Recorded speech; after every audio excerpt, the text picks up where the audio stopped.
സ്വകാര്യ ബസ് സമരം രണ്ടാം ദിനത്തിൽ ബസ് ചാർജ് വർധന വൈകുന്നതിൽ പ്രതിഷേധിച്ചാണ് തിരുവനന്തപുരം ഒഴികെയുള്ള ജില്ലകളിൽ സ്വകാര്യ ബസ് ഉടമകൾ സമരം നടത്തുന്നത്. വിവരങ്ങളുമായി എസ് വിനേഷ് കുമാർ ഒപ്പം ചേരുന്നു. വിനേഷ്, കോഴിക്കോട്ടൊക്കെ വലിയ യാത്രാ ദുരിതമായിരിക്കും അല്ലേ?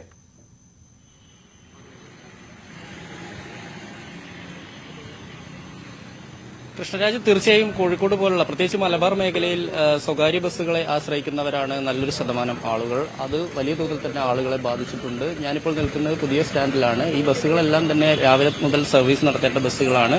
ആളുകളെ ഇത് കാര്യമായി തന്നെ ബാധിക്കും എന്നുള്ള കാര്യത്തിൽ സംശയമില്ല. കാരണം ഇന്നലെയും ഇന്നും രണ്ട് ദിവസമായി ഇപ്പോൾ രണ്ടാം ദിവസത്തിലേക്ക് കടന്നിരിക്കുകയാണ്. എത്രയും പെട്ടെന്ന് ഈ പ്രശ്നം പരിഹരിച്ചില്ലെങ്കിൽ അത് യാത്രാ ക്ലേശം വർദ്ധിപ്പിക്കുന്ന കാര്യത്തിൽ സംശയമില്ല. കോഴിക്കോട് പൊതുവെ കോഴിക്കോടിൽ നിന്ന് നിലമ്പൂരിലേക്കും അതുപോലെ വയനാട്ടിലേക്കും എല്ലാം പോകുന്ന ആളുകളുണ്ടാവും. ഇത്തരത്തിൽ സ്വകാര്യ ബസ്സുകളെ കൂടുതൽ ആശ്രയിക്കുന്നവരുണ്ടാവും. സ്ത്രീകൾ ഉൾപ്പെടെയുള്ള യാത്രക്കാരുണ്ടാവും. എല്ലാവരും ഇത് കാര്യമായി തന്നെ ബാധിച്ചിട്ടുണ്ട്. നമുക്ക് ഈ യാത്രക്കാരുടെ പ്രതികരണത്തിലേക്ക് തന്നെ കടക്കാം.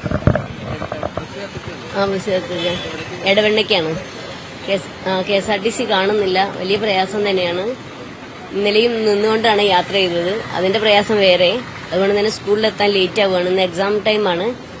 പിന്നെ അത് എക്സാം പീരിയഡിലൊക്കെ ഇങ്ങനെ സമരം വന്നു കഴിഞ്ഞാൽ ഞങ്ങൾക്ക് വളരെ പ്രയാസം തന്നെയാണ്. അധിക സർവീസ് KSRTCയുടെ ഉണ്ട്. ഇവിടുന്ന് 5 സർവീസ് ഉണ്ട് ഈ ഡിപ്പോയിൽ നിന്ന്. അത് ഇനിയിപ്പോ എപ്പോഴാന്നുള്ള അറിയില്ല. ഞാനത് ഒരു 7:30 ആകുമ്പോൾ വന്ന് നിൽക്കുന്നുണ്ട്. കാണുന്നില്ല KSRTC. ഇനി എപ്പോഴാ കിട്ടാന്നുള്ളത് എത്രയും പെട്ടെന്ന് ഗവൺമെന്റ് ഒരു പരിഹാരം, ഒരു 1.25 മണിക്കൂർ വേണം. ഇതാണ് പൊതുവെ ആളുകൾക്ക് പറയാനുള്ള ഒരു കാര്യം. ഇതാണ് കാരണം യഥാസമയം ആളുകൾക്ക് എത്താൻ കഴിയാത്തൊരു പ്രശ്നമുണ്ട്. എങ്ങോട്ടാണ് ഞാൻ പറവൊക്കെ ഈ SIയിൽ പോകാനാണ്. അപ്പൊ തരക്കാരനാണ്. ഞാനിവിടെ നിന്ന് നെരിക്കിനെന്ന് വില്ലാളത്തിന് പിന്നെ പൂയ്ക്കൽ ബസ് പോയി വരികയാണ്. അവര് മുമ്പുള്ള ഇന്നലെ പാരിശ്ശേരിന്റെ ബസ് കോഴിക്കോട് ബസ് തിരിക്കാൻ കിട്ടാനില്ല. അതിന് മുമ്പുണ്ടായിരുന്നു. അത് പുറത്താക്കിയതാണ്. നാട്ടുകാർ പറഞ്ഞത്. ഞങ്ങള് ഒരാള് ഇവന്റെ പോലെ ബൈക്ക് വന്ന് മൊയ്ക്കലും വന്ന് മൊയ്ക്കലിന്റെ ബസ് കയറി ഇവിടെ KSRTC ഇവിടെ എത്തിയതാ.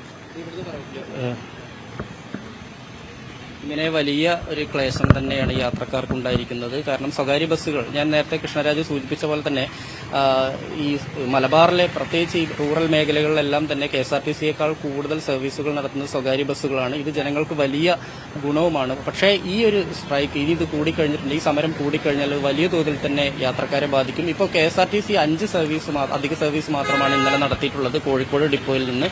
ഇനി അതിൽ കൂടുതൽ സർവീസുകൾ, ഒരു 20 സർവീസുകളെങ്കിലും നടത്തിയാൽ മാത്രമേ ഈ ഒരു പ്രശ്നം പരിഹരിക്കാൻ കഴിയൂ എന്ന് തന്നെയാണ് യാത്രക്കാർ പറയുന്നത്.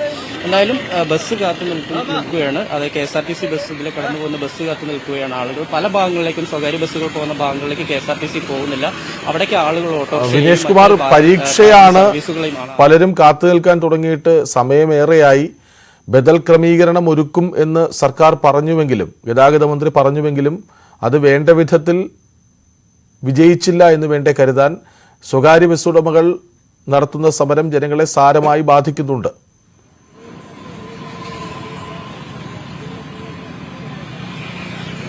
കൃഷ്ണരാജ്, തീർച്ചയായും ഇത് പരീക്ഷാകാലമാണ്. ഈ സമരം വരാതെ നോക്കേണ്ട ഒരു ഉത്തരവാദിത്വം സർക്കാരിൻ്റെതായിരുന്നു. ഈ പ്രശ്നം പരിഹരിച്ച് മുന്നോട്ട് പോകേണ്ടതായിരുന്നു. അല്ലെങ്കിൽ ഇതിനൊരു ഈ സമയത്ത് അല്ലെങ്കിൽ സ്വകാര്യ ബസ് ഉടമകളുമായി സംസാരിച്ച് ഈ ഒരു പരീക്ഷ കഴിയുന്നത് വരെയെങ്കിലും ഈ ഒരു പ്രശ്നം പിടിച്ചു നിർത്താൻ കഴിയണമായിരുന്നു. അവിടെ സർക്കാരിന് വലിയ വീഴ്ച പറ്റിയിട്ടുണ്ട്.